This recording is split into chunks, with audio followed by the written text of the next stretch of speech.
എൻ്റെ ബാൽക്കണി ഗാർഡനിലുണ്ടല്ലോ അധികം കെയറിങ് ഒന്നും ഇല്ലെങ്കിലും നല്ല രീതിയിൽ തന്നെ ഉണ്ടായി വന്നിട്ടുള്ളൊരു ഹാങ്ങിങ് പ്ലാന്റ് ആണ് ഈ ടർട്ടിൽ വൈൻ എന്ന് പറയുന്നത്. അപ്പോൾ അതിനെ ഒന്ന് മാറ്റി നടാൻ വേണ്ടി ഞാൻ കുറച്ച് ഹാങ്ങിങ് പോട്ടുകളും അതുപോലെ തന്നെ കുറച്ച് മണ്ണ്, എൻ്റെ ഇവിടെ നാട്ടിൽ നിന്ന് കൊണ്ടുവന്ന മണ്ണൊക്കെ ആയിരുന്നു, അപ്പോൾ അതൊക്കെ കഴിഞ്ഞു.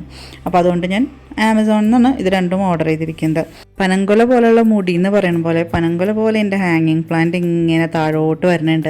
അപ്പോൾ ഞാൻ വിചാരിച്ചത് എപ്പോഴും ഞാൻ എന്താ ചെയ്യാന്ന് വെച്ചിട്ടുണ്ടെങ്കിൽ ഇങ്ങനെ വരുമ്പോൾ ഒന്ന് കയറ്റി ആ ഗ്രില്ലിൻ്റെ മുകളിലേക്ക് ഇങ്ങനെ കയറ്റി വെച്ചുകൊണ്ടിരിക്കും. പിന്നെ ലാസ്റ്റ് എനിക്ക് വെള്ളം ഒഴിക്കാനായിട്ട് എത്താണ്ടായി.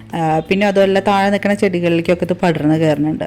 അത് കാരണം കൊണ്ടാണ് കേട്ടോ കട്ട് ചെയ്ത് നിർത്താമെന്ന് വിചാരിച്ചത്. പിന്നെ അത് മാത്രമല്ല, ഈ ഒരു പ്ലാന്റിൻ്റെ വെയിറ്റ് കൂടി വരും. അപ്പോൾ അങ്ങനെ വെയിറ്റ് കൂടി ലാസ്റ്റ് പ്ലാന്റ് ആ പോട്ടിൽ നിന്ന് അങ്ങനെ താഴത്തേക്ക് വീഴും. ചിലപ്പോൾ പോട്ടും കൂടി വീഴും.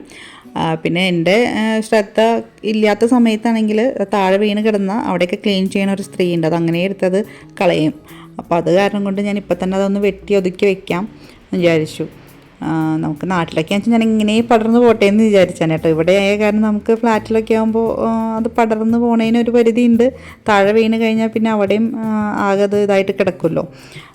അപ്പോൾ അതുകൊണ്ട് ഞാനിപ്പോൾ തന്നെ അത് കട്ട് ചെയ്ത് റെഡിയാക്കി ബാക്കി പോട്ടുകളിലൊക്കെ ആക്കാമെന്ന് വിചാരിച്ചു. എനിക്ക് ഭയങ്കര വിഷമം സത്യം പറഞ്ഞത് ഇങ്ങനെ കട്ട് ചെയ്യാൻ കേട്ടോ. പിന്നെ അത് കുറേ ഉണങ്ങിയ കുറച്ച് ഇലകളൊക്കെ ഉണ്ട്, അതൊക്കെ ഒന്ന് കളഞ്ഞ് റെഡിയാക്കി എടുക്കണം.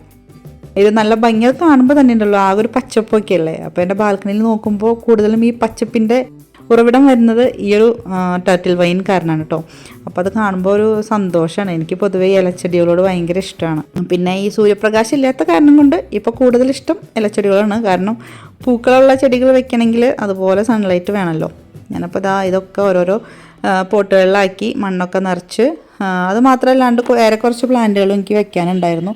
അതൊക്കെ ഇതുപോലെ ഞാൻ കടത്തി ഇങ്ങനെ ബാൽക്കണിയുടെ പുറത്തേക്ക് ആർക്കോ ഒരു ദർശന സുഖം കിട്ടുന്ന പോലെയാണ് എൻ്റെ പ്ലാന്റുകൾ കിടക്കണം. അല്ലാണ്ട് വെച്ച് എനിക്കെല്ലാം ആസ്വദിക്കാൻ പറ്റുക ശരിക്കും. പക്ഷേ എനിക്കൊരു സന്തോഷം എൻ്റെ ഗാർഡനിൽ കുറച്ച് ചെടികളുണ്ടല്ലോ എന്ന് കാണുമ്പോൾ. അപ്പോൾ അതിന് വേണ്ടി മാത്രം വെക്കുന്നതാണ് കേട്ടോ. നമുക്കൊരു മനസ്സിന് സന്തോഷത്തിന് വേണ്ടി ഇങ്ങനെ പ്ലാന്റുകൾ കാണുമ്പോൾ. അപ്പോൾ അത്രയൊക്കെ ഉള്ളൂ ഇന്നത്തെ എൻ്റെ വീഡിയോ, ഈ കുഞ്ഞ് ഗാർഡനിങ്ങിൻ്റെ. അപ്പോൾ ഇനി അടുത്ത വീഡിയോയിൽ കാണാം. ബൈ.